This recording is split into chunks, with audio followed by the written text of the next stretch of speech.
فرمائیے اللہ تبارک و تعالی جل جلالہ اپنے پیارے حبیب احمد مجتبیٰ جناب محمد مصطفیٰ صلی اللہ علیہ وآلہ واصحابہ وبارک وسلم کے عظیم مرتبہ کے توفیل ہماری حاضری کو اپنی بارگاہ میں قبول فرمائے، ہماری تمام خطاؤں سے درگزر فرمائے اور ہم سب کو قرآن و سنت کے مطابق زندگی بسر کرنے کی توفیق عطا فرمائے۔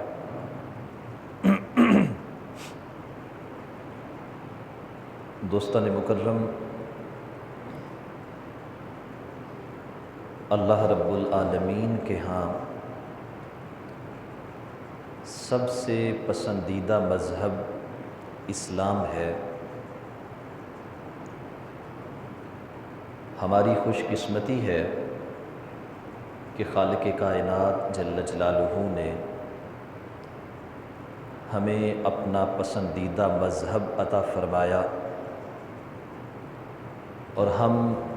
مسلمان ہونے کی حیثیت سے اپنی زندگی کو بسر کر رہے ہیں۔ اسلام کے دو بنیادی اصول ہیں۔ نمبر ایک، رب ذوالجلال کی وحدانیت اور الوہیت کے اوپر ایمان رکھنا، اور نمبر دو، سرکار دو عالم صلی اللہ علیہ وسلم کی شان رسالت و نبوت کو تسلیم کرنا۔ اسلام ہمیں یہ سکھاتا ہے اس پوری کائنات میں خالق و مالک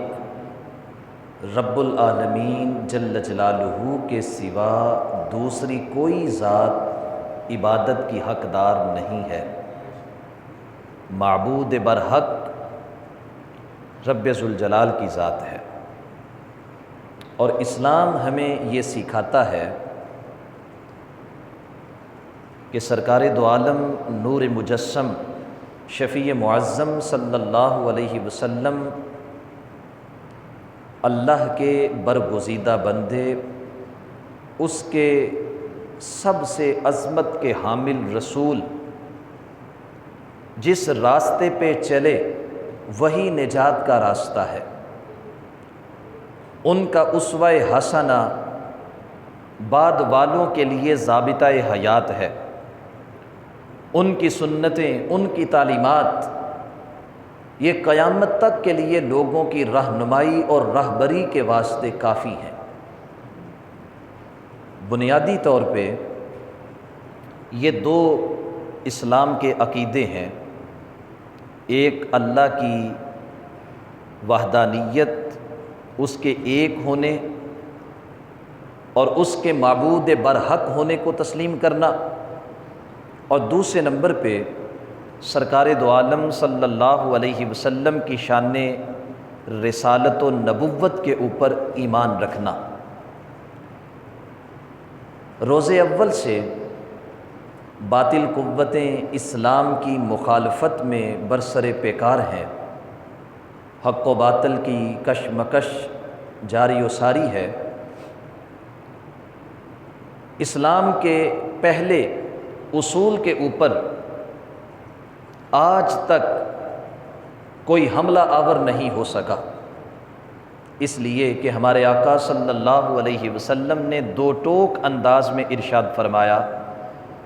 کہ مجھے اپنی امت پر شرک کا خوف نہیں ہے، یعنی میری امت اللہ رب العالمین کی توحید کے اوپر قائم رہے گی، یہ کبھی شرک کی طرف نہیں جا سکتی، ہمیشہ رب ذوالجلال کی توحید کے اوپر، اللہ رب العالمین کے معبود برحق ہونے کے اوپر یہ قائم رہے گی۔ جبکہ دوسرے اصول کے اوپر بڑے لوگوں نے طبع آزمائی کی، بڑے لوگوں نے دوسرے اصول کو نقصان پہنچانے کی کوشش کی، لیکن ہر دور کے اندر ہر سطح کے اوپر جس کسی نے اس اصول کے مخالف آنے کی جرت اور کوشش کی ہے، اہل اسلام نے اس کے ناپاک عزائم کو ہمیشہ خاک کے اندر ملایا ہے۔ یہ سلسلہ چلتا رہا۔ نبی کریم صلی اللہ علیہ وسلم کے وصال کے بعد حضرت سیدنا صدیق اکبر رضی اللہ تعالی عنہ نے جھوٹے مدعیان نبوت کے خلاف علم جہاد بلند کیا۔ مسیلمۃ الکذاب جہنم واصل ہوا، اسی جیسا نظریہ اور عقیدہ رکھنے والے وہ بھی سب کے سب قتل کیے گئے۔ ایسے ہی بعد والی صدیوں کے اندر جب کہیں کسی نے میرے آقا صلی اللہ علیہ وسلم کی شان رسالت کے اوپر، محبوب صلی اللہ علیہ وسلم کے مقام ختم نبوت کے اوپر حملہ آور ہونے کی کوشش کی ہے، ہمارے مسلمان بھائیوں نے اسے آڑے ہاتھوں لیا، اس کے نظریات کو ختم کیا، اور اکثر ایسے ہیں کہ جو مسلمانوں کے ہاتھوں جہنم واصل ہوئے ہیں۔ یہ ایک سلسلہ چلتے چلتے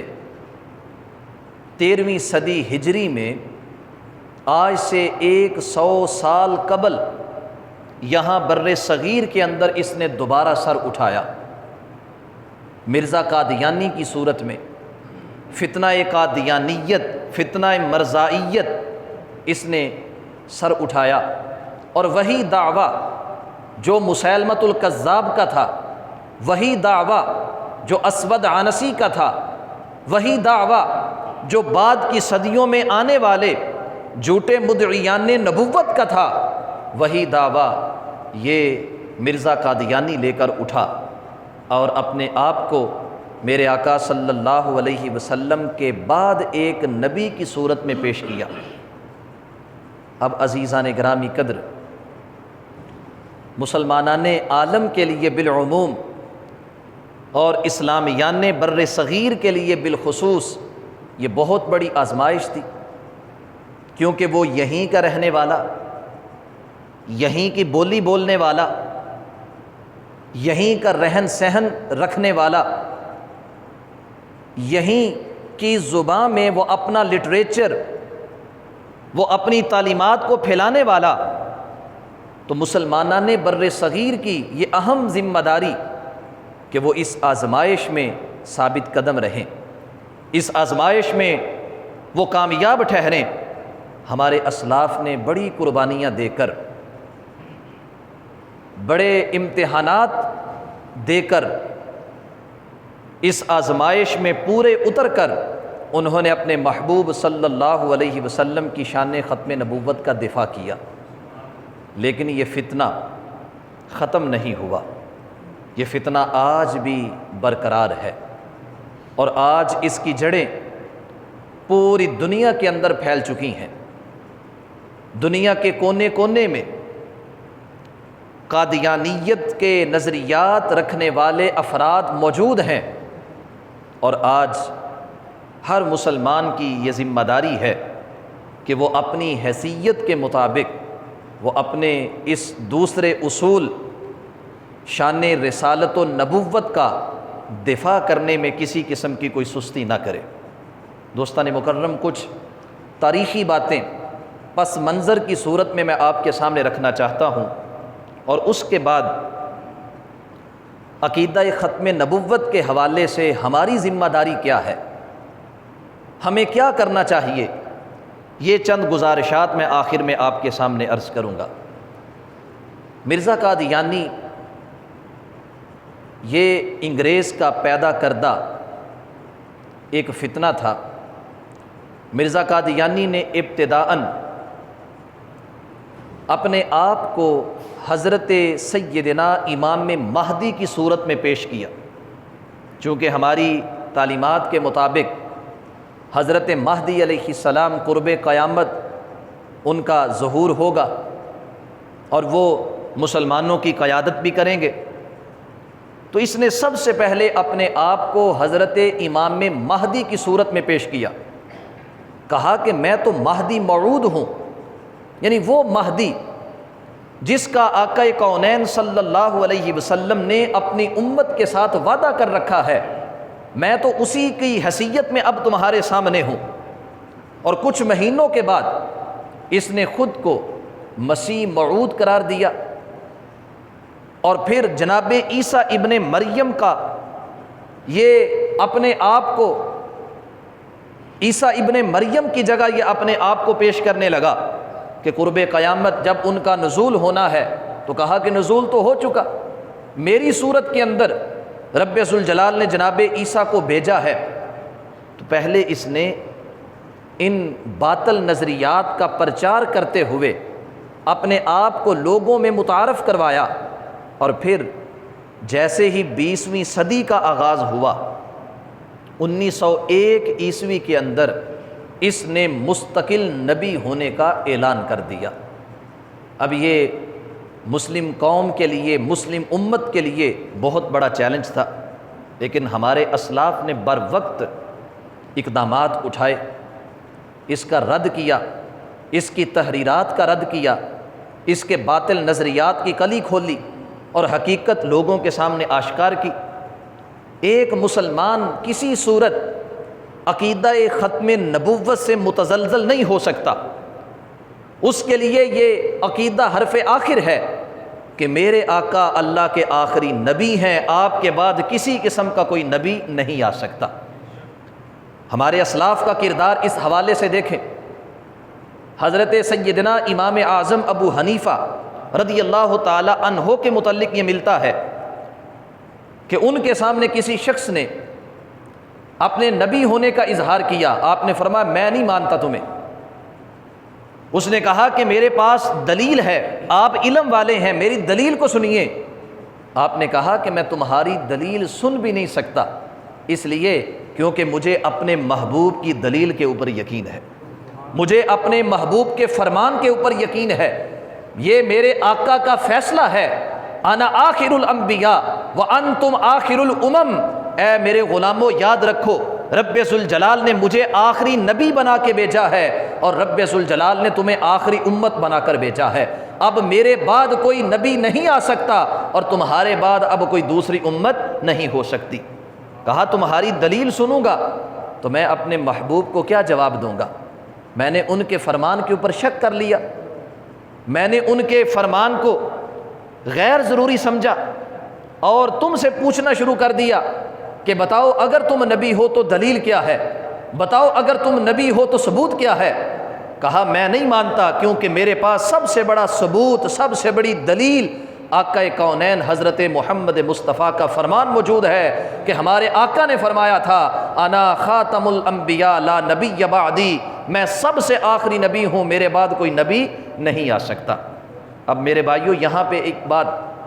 سمجھنے والی یہ بھی ہے کہ یہ بھی دھوکہ دیا جاتا ہے کہ خاتم الانبیاء کا مطلب آخری نبی نہیں ہے۔ خاتم الانبیاء کا مطلب یہ ہے کہ آپ شان میں سب سے اوپر ہے، آپ سے بڑھ کر کسی کی شان نہیں ہو سکتی، اور یہ حقیقت کہ آپ سب انبیاء سے اپنی شان و عظمت کے اعتبار سے بڑھ کے ہیں، لیکن خاتم الانبیاء کا یہ معنی کرنا یہ دھوکہ ہے۔ خاتم الانبیاء کا معنی خود ہمارے آقا نے بیان کیا، میرے آقا کے صحابہ نے بیان کیا، صحابہ کے شاگرد تابعین نے بیان کیا، تابعین کے شاگرد تبع تابعین نے بیان کیا، پوری امت محدثین ہوں، فقہا ہوں، فلسفہ کے ساتھ تعلق رکھنے والے ہوں، ہر ایک کا خاتم الانبیاء کا یہی مطلب ہے کہ نبی علیہ الصلاۃ والسلام سب سے آخری نبی ہیں، آپ کے بعد کوئی نبی نہیں ہو سکتا۔ تو یہ دھوکہ بھی دیا جاتا ہے کہ ہم نبی علیہ الصلاۃ والسلام کو خاتم الانبیاء مانتے ہیں، تو خاتم الانبیاء کس حیثیت سے مانتے ہیں؟ تو کہا جاتا ہے جناب ان جیسا کوئی نہیں ہے، ان سے بڑھ کر کوئی نہیں ہے۔ تو جب ان جیسا کوئی نہیں کہا جاتا ہے تو پھر بسا اوقات انسان اس سے آگے نہیں سنتا کہ وہ اس کے اندر اپنے باطل نظریے کو چھپا کے پیش کر رہے ہیں۔ خاتم الانبیاء کا صرف ایک مطلب ہے کہ آقا کونین صلی اللہ علیہ وسلم اللہ کے آخری نبی ہیں، آپ کے بعد کوئی دوسرا نبی نہیں ہو سکتا۔ اب دوستان مکرم، مرزا قادیانی نے جس وقت دعوی نبوت کیا تو اس نے پھر اپنے اس دعویٰ کے خلاف جانے والوں کے لیے بھی کچھ تحریریں لکھی ہیں کہ جو مجھے نہیں مانتا وہ کون ہے، جو مجھے تسلیم نہیں کرتا پھر اس کا مقام اور مرتبہ کیا ہے، اسے کیا کہا جائے گا۔ جیسے ہمارے آقا صلی اللہ علیہ وسلم کو نہ ماننے والا کافر ہے، نبی کریم صلی اللہ علیہ وسلم کا دین قبول کر کے اس دین سے پھر جائے مرتد ہے، نبی علیہ الصلاۃ والسلام کے دین کو مانے لیکن آپ کے دین کے مقابل دوسری تعلیمات کو بھی تسلیم کرے تو پھر یعنی محبوب علیہ السلام نے ایک چیز کو حرام کہا وہ اسے حلال قرار دے، نبی علیہ السلام نے ایک چیز کو ناجائز کہا وہ اسے جائز قرار دے، تو ایسا شخص زندیق کہلاتا ہے۔ اب ہمارے نزدیک تو یہ بالکل چیزیں واضح ہیں، آپ پر ایمان رکھنے والا مومن، آپ کا انکار کرنے والا کافر، آپ کو نبی مان کے دین سے پھرنے والا مرتد، آپ کو نبی ماننے آپ کی تعلیمات کو نہ ماننے وہ بندہ زندیق۔ تو مرزا قادیانی نے اپنے نظریات کو نہ ماننے والوں کو کن الفاظ سے یاد کیا، یہ چند عبارات میں آپ کو سنانا چاہتا ہوں۔ اور کیوں سنانا چاہتا ہوں؟ اس لیے کہ ہمارے ہاں اب ایک فکر یہ بھی پیدا ہو رہی ہے کہ قادیانیوں کے ساتھ نرمی برتنی چاہیے، جس طرح دیگر غیر مسلم قومیں ہمارے وطن میں آباد ہیں ویسے ہی ان کے ساتھ بھی رویہ رکھنا چاہیے۔ اگر ہم ایک عیسائی کی دکان سے سامان خرید رہے ہیں تو قادیانی کی دکان سے بھی خریدنا چاہیے، اگر ہم ایک ہندو کے ہاں ملازمت کر رہے ہیں تو قادیانی کے ہاں ملازمت کرنے میں کیا حرج ہے؟ تو اب یہ جو سوچ ہے نئی سوچ، اس نئی سوچ کے رد کے لیے میں چند عبارات آپ کے سامنے رکھنا چاہتا ہوں، پھر آپ خود فیصلہ کر لیجئے گا کہ جو شخص اپنے نظریات سے مخالفت کرنے والوں کو ان الفاظ کے ساتھ یاد کرے اس شخص کے ساتھ یا اس شخص کے ماننے والوں کے ساتھ ہمارا رویہ کیسا ہونا چاہیے۔ مرزا قادیانی نے اپنی کتاب آئینہ صداقت کے اندر یہ تحریر کیا، اور یہ تحریریں آج بھی ان کے لیٹسٹ لٹریچر کے اندر بطور حوالہ پیش کی جاتی ہیں۔ ایسا نہیں کہ آج سے یہ 100 سال پہلے کی بات ہے تو یہ کتابیں کہیں چھپا دی گئی ہوں،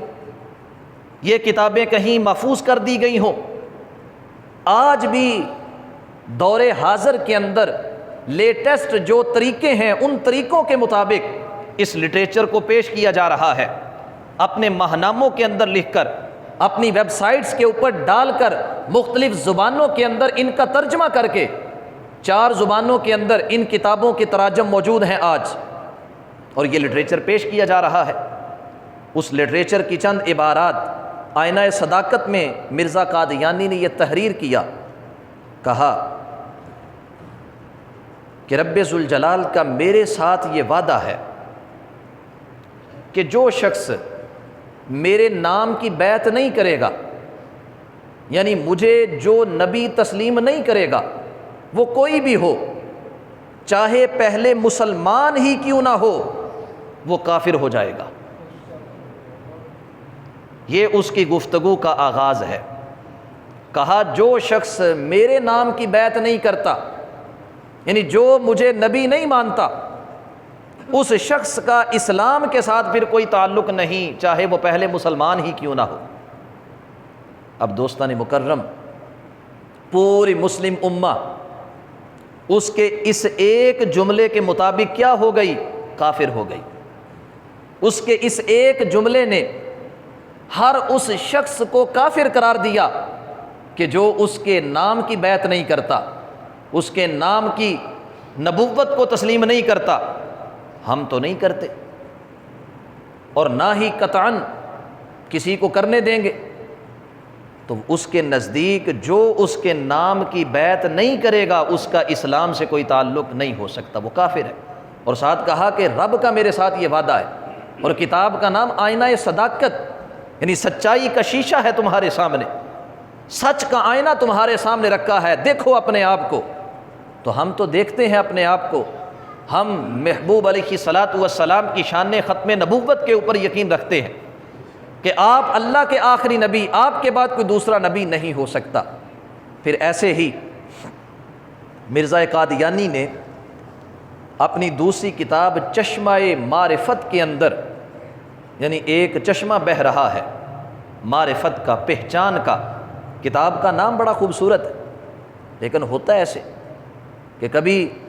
شراب کی بوتل کے اوپر دودھ کا لیبل لگا دیا جاتا ہے، کبھی شہد کے اوپر، کبھی زہر کے اوپر شہد کا لیبل لگا دیا جاتا ہے۔ تو یہ لیبل اس نے حق کا لگایا، لیکن اندر سارے کا سارا باطل ہے، اندر سب کا سب معرفت نہیں، اندھیرا ہے، تاریکی ہے، ظلمت ہے، اور جہنم کا دھواں ہے اندر۔ لکھا کیا اس نے؟ کہتا ہے کہ رب ذوالجلال نے مجھے 1000 نشانات عطا کیے ہیں، یعنی میرے پاس ہزاروں معجزات ہیں، جو کوئی میرے معجزات کا انکار کرے وہ انکار کرنے والا شیطان بن جاتا ہے، یعنی اسے بالکل انسانوں سے نکال دیا کہ جو میرا معجزہ نہیں مانتا، معجزہ ماننے کا تو نبوت ماننا لازم آئے گی۔ تو سٹیپ بائی سٹیپ اس نے لوگوں کے لیے مقامات تجویز کر دیے کہ میرے نام کی بیعت نہ کرنے والا وہ بڑی کیٹیگری کا ہے، وہ کیا ہے؟ وہ کافر ہے۔ جو میرا معجزہ تسلیم نہیں کرتا وہ شیطان ہے۔ پھر ایسے ہی اپنی کتاب میں کہا کہ جو مجھے غلط کہے گا، جو مجھے مسترد کرے گا، جو مجھے باطل کہے گا، وہ جہنمی کتا کہلائے گا۔ لا حول ولا قوت الا باللہ۔ میرے بھائیو، یہ منبر ان باتوں کا متحمل نہیں ہے، لیکن حق بیانی کے لیے اسلام جتنی اجازت دیتا ہے اس اجازت کو استعمال کرتے ہوئے یہ باتیں آپ کے سامنے رکھ رہا ہوں کہ ہمارے ہاں اب ہیومینٹی کے نام پہ NGOs جو ایک نعرہ لے کر اٹھی ہیں کہ سب سے بڑا مذہب انسانیت ہے، اس سب سے بڑے مذہب انسانیت کی آڑ کے اندر کیا کیا جا رہا ہے کہ بھئی قادیانیوں کو بھی ویسے تسلیم کرو جیسے باقیوں کو کرتے ہو، ہم کریں گے، لیکن ہمارا پہلے مطالبہ ہے کہ ہماری پارلیمنٹ نے 1974 کے اندر، 1984 کے اندر ان کے متعلق جو احکامات جاری کیے ہیں ان احکامات کو نافذ کیا جائے۔ جب تک وہ نافذ نہیں ہوتے تب تک ہمارا ان کے ساتھ کوئی تعلق قائم نہیں ہو سکتا۔ اب دوستو، مرزا قادیانی نے جو کہا یہ میں نے چند اس کے جملے آپ کے سامنے رکھے ہیں۔ ایسے ہی ایک موقع پر اس نے اللہ کے انبیاء کو بھی اپنے سے کم تر قرار دیا، ماشاءاللہ۔ کہتا ہے منم مسیح زماں و منم کلیم خدا، منم مسیح زماں یعنی جناب عیسیٰ کوئی اور نہیں، میں ہی تمہارے سامنے جناب عیسیٰ ہوں، و منم کلیم خدا، جناب کلیم حضرت سیدنا موسیٰ علیہ السلام وہ کوئی اور نہیں، ان کی ذات میری ذات کے اندر جو ہے وہ حلول کر چکی ہے، ان کی ذات میری ذات کے اندر آ چکی ہے۔ جناب مسیح کو دیکھنا ہو تو مجھے دیکھ لو، جناب کلیم کو دیکھنا ہو تو مجھے دیکھ لو۔ اور اس سے آگے بڑھ کے کہا منم محمد و احمد کے مجتبی باشد، کہا کہ احمد اور محمد جو 1400 سال پہلے گزرے تھے اگر کسی نے دیکھنے ہوں تو آج میری زیارت آ کے کر لے۔ تو اب دوستان مکرم، یہ لٹریچر آج بھی چھپ رہا ہے، آج بھی اس کے پیروکار اسی کی تبلیغ کرتے ہیں، آج بھی ان کے ماننے والے، ان کے مبلغین، وہ سب کے سب یہی باتیں بیان کرتے ہیں، اور ہمیں ضرورت ہے ان باتوں کے رد کی، اسی طرح جیسے ہمارے اسلاف نے اس کا رد کیا تھا۔ بڑے بڑے عظیم نام حضرت امام احمد رضا قادری رحمۃ اللہ علیہ، جنہوں نے اسے غلامیہ کہا کہ اس کے نام کا لاحقہ ہے احمد، تو احمد نام ہے میرے آقا صلی اللہ علیہ وسلم کا،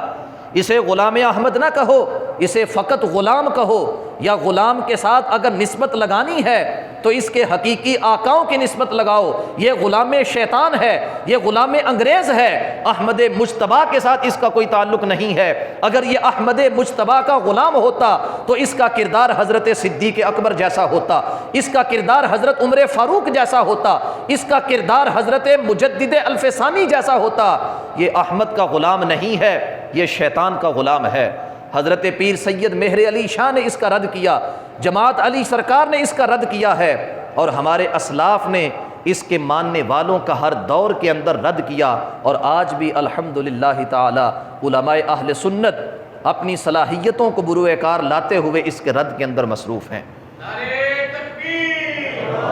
نعرہ رسالت، حضرت و شان مصطفیٰ۔ جس وقت پاکستان مارز وجود میں آیا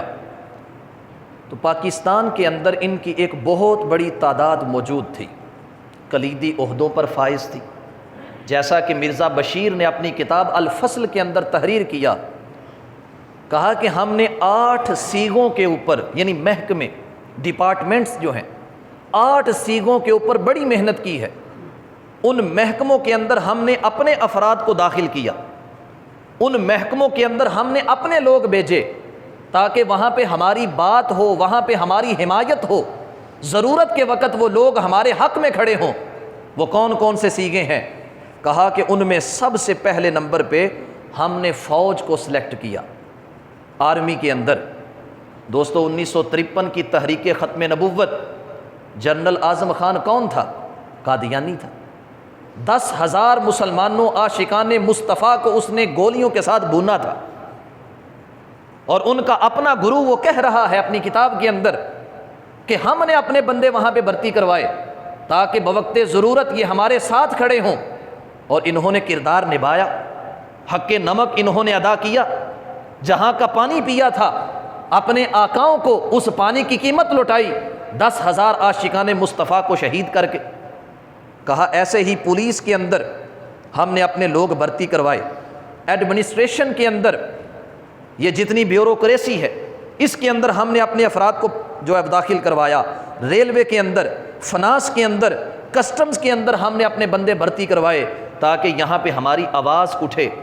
ہمارے حق میں لوگ آئیں، ہمیں مضبوط کیا جائے، اور بوقت ضرورت یہ ہمارے ساتھ کھڑے ہو جائیں۔ دوستان مکرم 1953 کے اندر حالات ایسے تھے، جو بڑے لوگ ہیں بڑی عمر کے وہ شاید جانتے ہوں، ریاست کے اندر ایک ریاست بنائی جا رہی تھی، غیر ملکی NGOs کے ساتھ مل کر اسلام مخالف سرگرمیاں عروج پر تھیں۔ اس وقت ہمارے اسلاف نے ضرورت کو محسوس کرتے ہوئے مفتی اعظم پاکستان، بانی حزب الاحناف حضرت سید ابو البرکات احمد قادری رحمۃ اللہ علیہ کی قیادت کے اندر تحریک ختم نبوت کا نفاذ کیا تھا۔ بڑی مخالفت تھی، مارشل لا تھا، بڑی شہادتیں ہوئیں،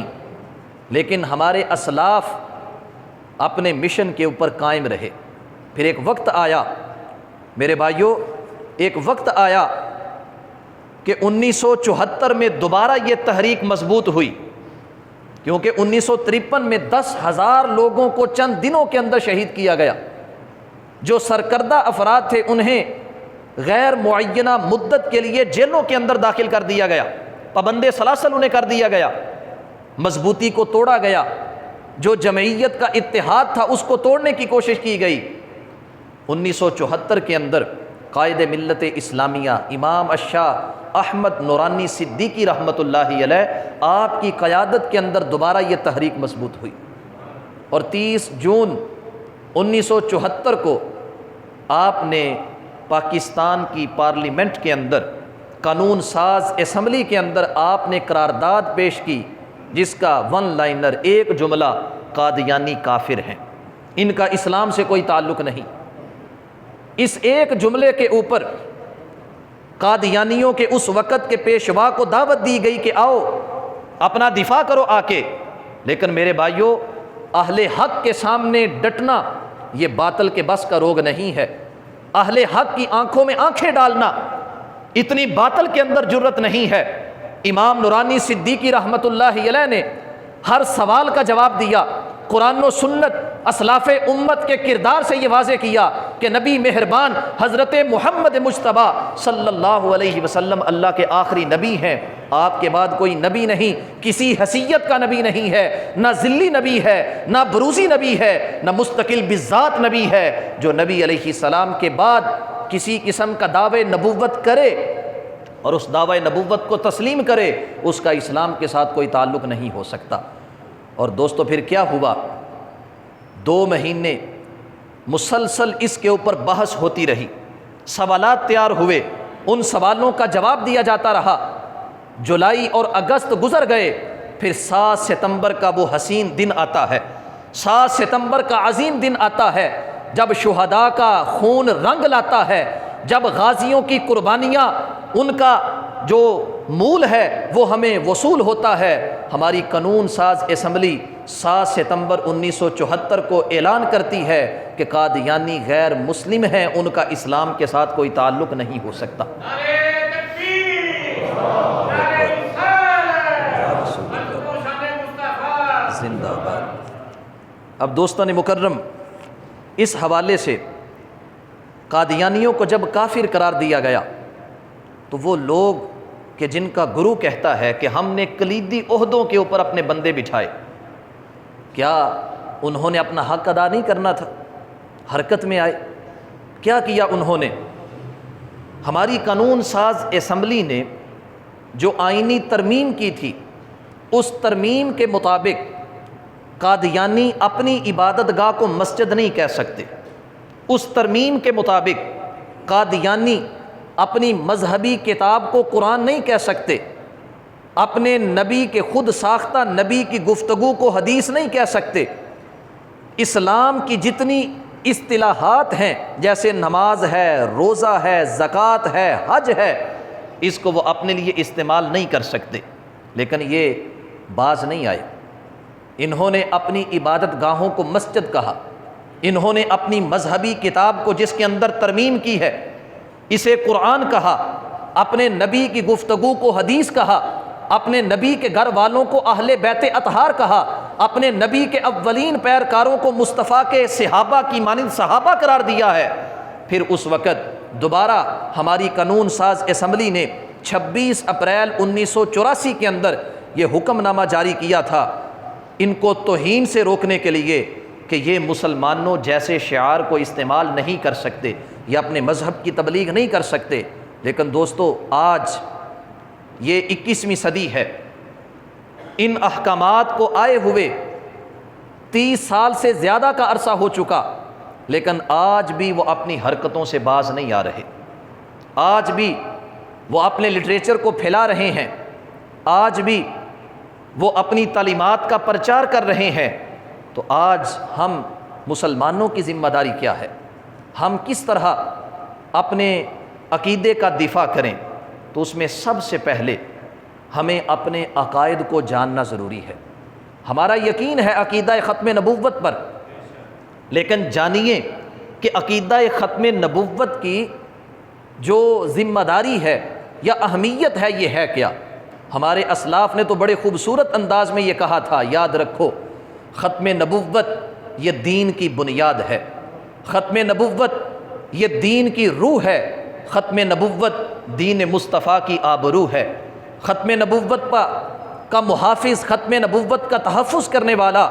ختم نبوت کے لیے اپنی زبان سے الفاظ جاری کرنے والا، اپنے قلم سے تحریر جاری کرنے والا، اس عقیدے کی حفاظت کے لیے دامے درمے قدمے سخنے کلامے کسی بھی حیثیت میں اپنا کردار نبھانے والا ایسے ہے جیسے وہ کلمہ طیبہ کی حفاظت کرنے والا ہو، جیسے وہ اللہ کی توحید کی حفاظت کرنے والا ہو، جیسے وہ قرآن کریم کی حفاظت کرنے والا ہو، جیسے وہ مصطفیٰ کی ناموس کی حفاظت کرنے والا ہو، انبیاء سابقین کی صداقت کی حفاظت کرنے والا ہو، روح الامین حضرت جبریل امین کی امانت کی حفاظت کرنے والا ہو، احادیث مصطفیٰ کی حفاظت کرنے والا ہو۔ اور اگر